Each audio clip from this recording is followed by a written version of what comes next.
여러분 안녕하세요. 강남쌤 신은미입니다. 자, 오늘은요 토플 점수대별 유형 공략 포인트를 좀 알려드리도록 할게요.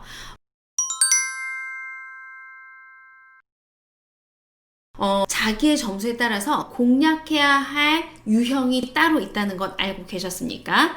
자, 토플 점수가 지금 몇 점 안 나옵니다 라고 하면 공략해야 되는 문제들이 있어요. 이 문제를 섭렵을 해야 그 다음 문제를 풀 수 있습니다 라고 말씀을 드리는 건데요. 유명한 출판사예요. 제 책이 나왔었던 영단기에도 그런 책이 있고 다른 출판사들도 이런 경우를 제가 많이 보았는데, 교재를 딱 폈더니 문제 요약에 sentence simplification부터 시작되는 교재들이 있어요. 자, sentence simplification 문제는요 굉장히 복잡해요. 지문을 아주 잘 파악하지 않으면 점수를 제대로 얻기 어려운 문제이기도 하거든요. 그래서 만약에 축약 문제부터 풀려고 한다라고 하면 25점이 넘은 친구들은 축약 문제부터 들어가는 것도 괜찮아요. 그런데 내가 지금 당장 25점이 급한 것도 아니고 나 지금 토플 처음 시작했는데 내가 제대로 가고 있어 를 확인할 수 있는 문제 몇 가지 유형을 좀 알려드릴게요. 일단 기본적으로요, 어휘하고 지시어 문제를 맞출 수 있는가라는 걸 한번 확인을 해보셔야 돼요. 지시어 문제는 reference라고 하는 문제 유형이고, reference 문제 유형이 어떤 책들은 보통 unit 4, 5 정도에서 지시가 되는데요. 사실은 첫 번째나 두 번째에서 지시가 되어야 되는 거예요. 자, 왜 그러냐면요, 지시어는 어떤 하나의 내용의 지시어가 많이 쓰이게 되면 내용을 이해하기가 굉장히 어려워요. 그렇기 때문에 글을 잘 쓰는 사람들은 지시어를 그렇게 많이 쓰지 않아요. 지시어를 쓴다는 얘기는 앞에 나왔던 이야기가 굉장히 명확하기 때문에 이 명확했던 중심 소재를 지시어로 바꿔서 계속 연결해 나가려고 하는 거거든요.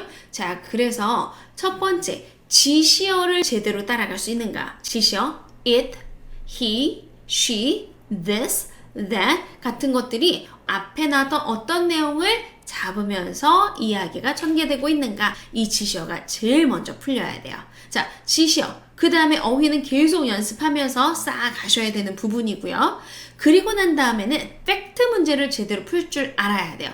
이 이야기가 지문에 나왔던 이야기와 동일한 이야기인가를 찾아보는 건데, 팩트 문제도 제대로 되지 않은 친구들은 절대 축약 문제를 풀 수가 없어요. 팩트가 제대로 되지 않은 친구는 절대 추론 문제를 제대로 풀 수가 없어요. 팩트가 제대로 되지 않은 친구는 절대 인서션 문제나 서머리 문제를 제대로 풀 수가 없습니다. 그래서 팩트 문제가 제대로 되는지, 이게 가장 중요해요. 어휘를 제대로 하고 단어를 잡고 그리고 팩트만 제대로 맞춰도 25점을 충분히 받을 수 있습니다. 이 얘기가 무슨 얘기냐면요, 팩트 문제는 지문에 나왔던 내용을 과학, 감 없이 정확하게 읽어 내려가는 것을 말하는 거예요. 그래서 본인이 지문을 읽을 때 대충의 감으로 이 얘기가 이 얘기일 거야 라고 반 정도 생각하고 나머지 반을 내 머릿속에 들어있었던 지식이나 대략 이렇겠지라고 하는 상상으로 채워넣으면 팩트 문제를 정확하게 풀 수가 없어요. 그래서 단 본인이 지문을 읽을 때 항상 이 하나의 문장을 정확하게 해석하고 있는지 라는 걸 확인하는 문제가 팩트 문제입니다. 자, 팩트 문제는요, 여러 가지 다양한 변형으로 등장을 해주게 돼요. 가장 기본적인 건 팩트 문제로 제시가 되고, 그 다음에는 추론 문제 혹은 네거티브 팩트 문제라는 형태로 등장하게 돼요. 이 세 가지 유형만 합치더라도 꽤 많은 문제를 풀 수가 있습니다. 축약은요, 한 문제도 안 나올 수 있어요. rhetorical purpose 문제는 하나 정도 나오지만 사실 축약 문제가 해결이 되거나 주제 찾기가 해결이 되면 rhetorical purpose는 기술이에요.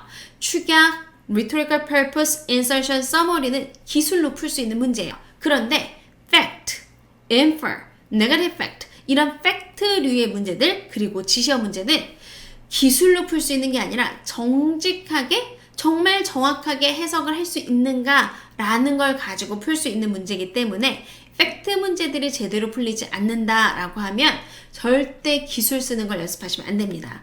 정확하게 이 문장이 무엇을 의미하는지, 만약에 내가 틀렸다면 그렇다면 무엇을 못 봐서 이 문제를 제대로 풀지 못했는지를 정확하게 분석해 놓으시고 하나의 문장을 다양한 방식으로 끊어 읽고 다시 보고 어떤 클루가 있었는지를 확인해 보셔야 팩트를 정확하게 풀 수 있고요. 팩트가 제대로 된 다음에 나머지 기술이 적용이 됩니다.